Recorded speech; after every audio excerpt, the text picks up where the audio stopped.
All right, let's dig deeper on moving day with our guys, Kyle Porter and Rick Gehman. Fellas, as we said, Matt Wolff, your 54-hole leader. That unmistakable swing of Matt Wolff, kind of the antithesis of Bryson DeChambeau. We'll get to see those two in the spotlight on Sunday. But going back to Saturday, Kyle, what caught your eye about Wolff's big move? Well, it was a roller coaster, 9 birdies and an eagle sprinkled into that 64. He was really good from tee to green. I think that it's so fun to watch him when he's feeling it, because when he's feeling it, he looks like a top 10 guy in the world, right? From tee to green, he's so solid. The swing is so unique, but it's also so good. I think what's interesting is you look back over the last year since he won at the 3M Open almost exactly a year ago.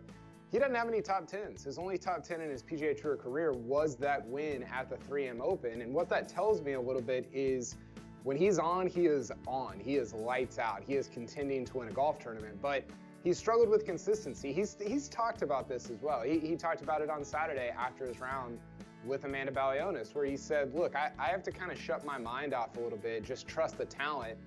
And that's what he should be doing. He's got all the talent in the world, and I'm really fascinated to see how he kind of battles himself mentally on Sunday. Does he let it go? Does the talent take over? Can he shoot a 67 to run away with it? Or does he fight himself a little bit, revert to thinking too much, too deeply about what's going on? I think it's going to be a really entertaining watch on Sunday afternoon. Yeah, Matthew Wolff is kind of reminiscent of like 2010 Dustin Johnson, where there is no doubt about the raw skills that he has. It's just about putting it all together, not having any leaks in your game, and doing it on a consistent basis. Now, obviously, Dustin Johnson figured that out, became the world's #1 player, and has won every year for the last 13 seasons. Now we just have to see, as a 21-year-old, what Matthew Wolff is going to do. And his round today on Saturday is very reminiscent of, the career that he's had, the very short career. A lot of inconsistencies. Kyle mentioned 0 top 10s since his win last year, and now entering into the week with the mantra of I don't care. That's what he told Amanda Balionis after the rounds. To convince myself that I don't care and good things will come. I might have to walk to the tee with that same swing thought. But third round started with 41 players within 4 shots of the lead, all 70 that made the cut within 7 shots of the lead. The cream has obviously risen here, but what was the deciding factor on Saturday, Kyle? What led to some guys making moves and others just kind of holding pat? Well, when the leaderboard was jam-packed, it was kind of as the leaders were teeing off, and it was like, wow, there's 45 guys within 4 strokes of the lead, 50 guys within 4 strokes of the lead. And a lot of that was because the leaders hadn't teed off, right? Like they hadn't gone out to shoot their, I think Rick pointed out earlier, the average round here is 68, 69 on Saturday. So if you're shooting a 70, you're kind of over par against the field. So we saw that coming in with guys like Ryan Armour, guys like Matthew Wolff, guys like Bryson DeChambeau. And I think what that, one of the telling things throughout the day was kind of what Webb Simpson did. He just kind of stalled out. He wasn't able to shoot below field par. And as a result, now he's 6 back going into Sunday's final round. He was the guy that I had kind of tagged as somebody who I thought could leap up, take hold of the event, make a few putts, and he just didn't do that on Saturday afternoon when there were scores, gettable scores out there on this course.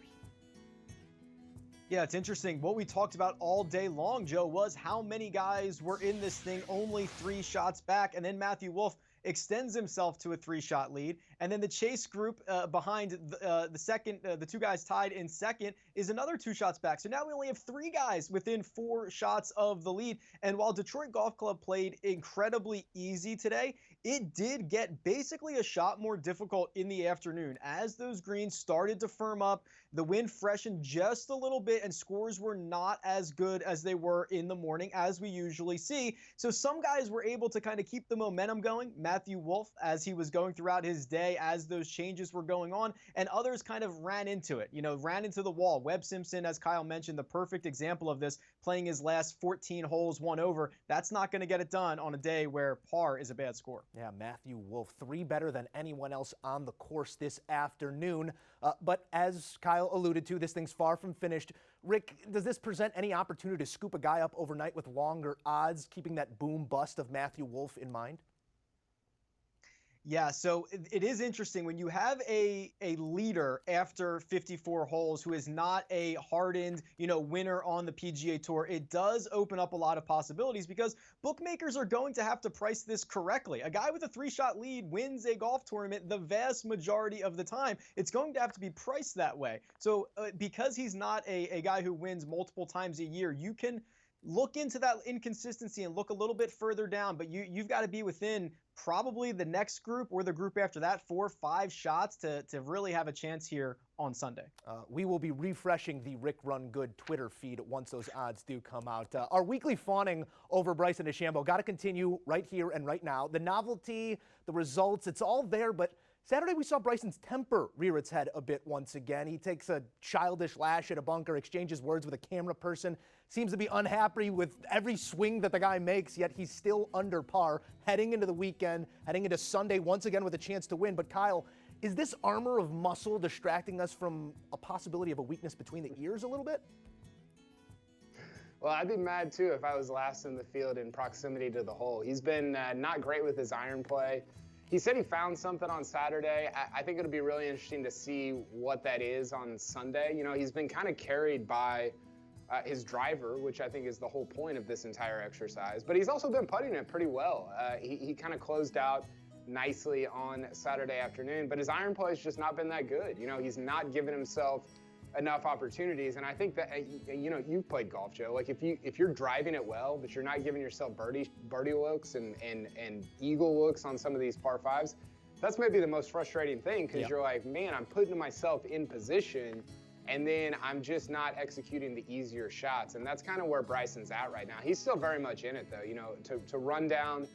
Matthew Wolff goes out and shoots, 70 tomorrow? That's not a difficult ask for Bryson to shoot 67, tie him up, get to a playoff, and beat him. So Bryson, very much alive, and he just has to tighten up some of those 50, 100, 75-yard shots. Well, it's funny that you use the phrase tighten up because that's my next question here, Rick. For all the credit that we're giving this big guy about his length off the tee, do you think that's hindering him anyway once he does get in the fairway? I think a lot of it is mental in a couple of ways. He's playing courses essentially for the first time again. He told us this a couple of weeks ago. Courses look a lot different, believe it or not, when you carry the ball 330 yards off the tee and now you have these 80-yard flip wedges in. It's a lot of situations he's never been in before, and I think he's feeling a little bit uncomfortable with it. But Joe, you mentioned this. He seems to hate every single shot, and he's in a tie for second. Like, that's kind of crazy, but I think there's that part of it with the mental aspect. And then also, I think he wants to validate a lot of the haters, a lot of the doubters, a lot of the memers, so to speak. Go get a win, Bryson. Raise a trophy on Sunday and shut everybody up. Well, it'd be very interesting to see how these guys go out on Sunday and how deep they can take it. Kyle, give me a number that you think is going to get it done at the Rocket Mortgage. I think if you get to 22 under, Matthew Wolff's at 19 under. So if he goes out 69, maybe 68, I think that would do it for him. Everybody else, 22 under, if you're in the 16 group, if you're Bryson, you got to go shoot 66. That it's definitely out there, but there's only a tiny group of guys that can go and do that. So I think 22, 23 would get it done for Wolff.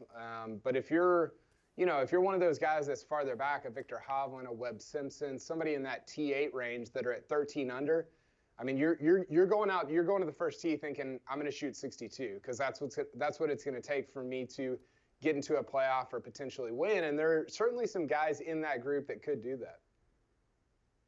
I like 22 under as well. It becomes a math problem at this point. Matthew Wolff can put a ton of pressure on the rest of the field just shooting 2 or 3 under par on Sunday, which will probably be somewhere close to the field average. And those really low rounds that someone like a Viktor Hovland would have to shoot, if they happen tomorrow, and there'll probably be a 64 out there on Sunday. It's probably going to come earlier in the morning when greens are much softer. I'd be impressed that a 64 or something of that caliber comes from the final, 6 or 8 groups out. Well, if it does become a math problem, give me the guy with the equations on his shirt. It was a little too much for me on Saturday. We'll see what Bryson brings to the table on Sunday, but we need the picks. Pre-week, it was Bryson for Rick, Patrick Reed for Kyle. Let's wipe that slate clean, allow you guys another crack here. Kyle Porter, who gets the big check tomorrow evening? Well, I told our producer Webb that was about an hour and a half ago, and didn't know how he was going to finish there. I'll stick with Webb. I'll say Webb goes out, shoots 62 on Sunday, gets it done. You know, the interesting thing about Webb, he's still hitting it so well. Didn't make a bogey until the last hole on Saturday, but from tee to green, he's been really solid. He hasn't putted. You know, it was interesting because even the bogey he made on 18, it looked like a 6 or 7 footer. And I don't know, he has not looked very good with the putter at all. So I think the putter clicks on Sunday. Webb shoots 62 for the victory. I'll call that right now. I hate to eat the chalk, but I think this is Matthew Wolff's here to lose essentially the 3-shot lead. Again, I kind of alluded to this earlier. Any PGA Tour pro with a 3-shot lead heading into Sunday is a significant favorite to win the golf tournament, especially there's not a huge chase pack behind him. The guys in 4th place and further are actually 5 shots back, so there's just not a lot of guys that can go out and chase him down. He goes out, he shoots 2-3 under par on Sunday. It's probably plenty to get his 2nd ever PGA Tour win. Fantastic stuff as always, fellas. But before I let you go, you two scratched the surface on a theory I've been into for a long time yesterday on the First Cut podcast. Names matter. Certain ones you just gloss over. Other ones are a little out there. Rick, give me a perfect name out on tour, someone whose title could possibly lead to titles. Oh, interesting. Well, the first one that pops into my brain is, of course, Matthew Wolff. If he's got the cool head cover, he's got the logo, he's got the attitude, he doesn't even care anymore. That's a great name sitting at the top of the leaderboard, Joe. Yeah, that's a good one. I'll go with another Oklahoma State guy.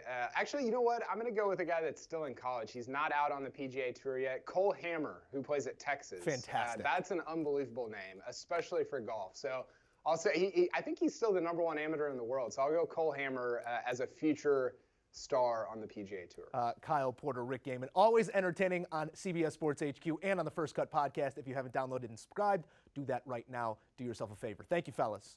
Hey, and don't forget, final round action coming your way on America's most watched network, CBS. Coverage begins at 2:45 Eastern Time. You can stream live on the CBS Sports app. Want a sports network that delivers everything that matters about the game? The highlights, the picks, the instant analysis. No yelling, no fake debates, no politics. Hit the subscribe button and never miss a moment.